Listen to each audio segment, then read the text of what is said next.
Maggie, the one-eyed peregrine falcon, a true story of rescue and rehabilitation.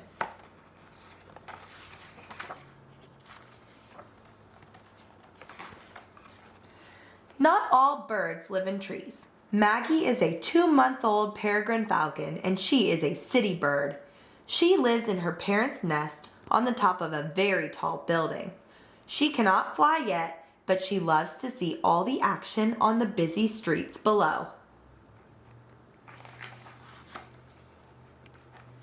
Maggie watches her parents dive through the sky to catch food. Mostly they hunt for pigeons. Sometimes they get other birds too. Maggie's parents bring the food to the nest for Maggie to eat. Yum! With her tummy full, Maggie exercises. She takes little jumps along the ledge while opening and closing her wings. When the wind blows under her, she lifts into the air. This feels right. Maggie is almost ready to fly. The morning of her first flight is sunny but breezy. She moves to the edge of the nest and feels the push of the wind along her feathers. Maggie opens her wings and leaps and flaps and flies. Her heart races. Sounds of the city swirl around her. She soars to the top of a construction crane and lands. There she watches smaller birds fly below. She dreams of catching her own food. 2 days go by. Maggie practices flying. She leaves the nest to explore. The sun warms her as she glides past buildings. A strong wind lifts her. Maggie starts to turn, but she is pushed sideways by the breeze. Suddenly, in front of her, there is a building. It is close, too close. Crash! Maggie tumbles downward. She falls fast. She cannot stop.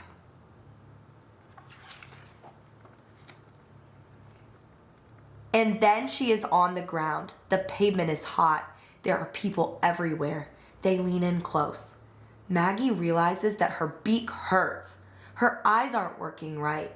What's wrong with her? Maggie cries out in fear and pain. Special people come and pick her up. They seem to know what to do. She is put inside a crate and taken out of the city.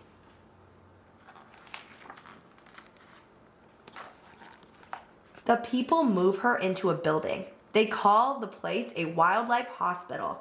They bring her to a quiet room and lift her from the crate. Maggie shivers in fright. They shine a light in her eyes and stretch out her wings. They poke her with something sharp and take pictures of her. Maggie is too tired to fight. She lets them care for her.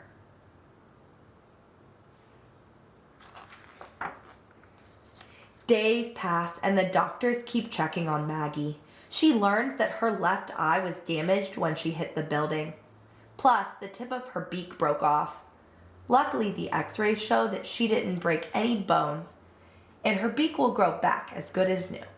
But the doctors are worried about her eye. If it doesn't get better, they will have to remove it.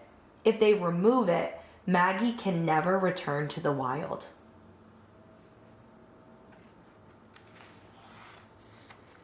The doctors decide that the eye will never heal. They give Maggie medicine that makes her tired. Then, while Maggie is asleep, the doctors carefully remove the injured eye. When Maggie wakes, there is less pain. She can see, but everything looks different. Maggie is glad that the pain is gone, but she misses her parents' nest. She misses being outdoors. Outside feels much better than inside.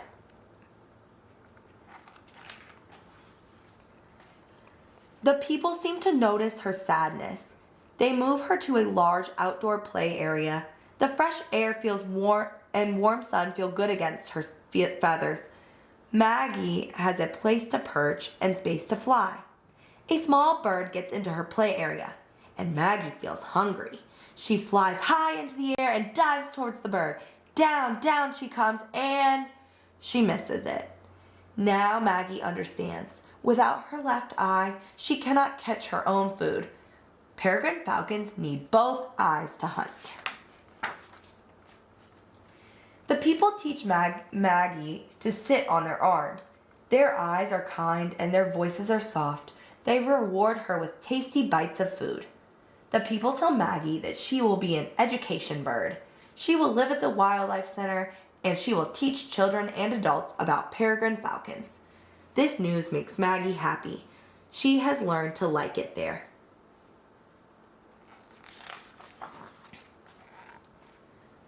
One day, Maggie is taken to meet a group of children. They are loud and wiggly, but they become quiet as soon as they see Maggie. An adult tells the story of Maggie's life, and the children learn why peregrine falcons are important. They admire her feathers, her eye, and her talons. Maggie has become their teacher. Thanks to Maggie, these children and their parents are learning to respect nature and, more importantly, to protect it. Maggie has become an education bird, and every day she will spread the word.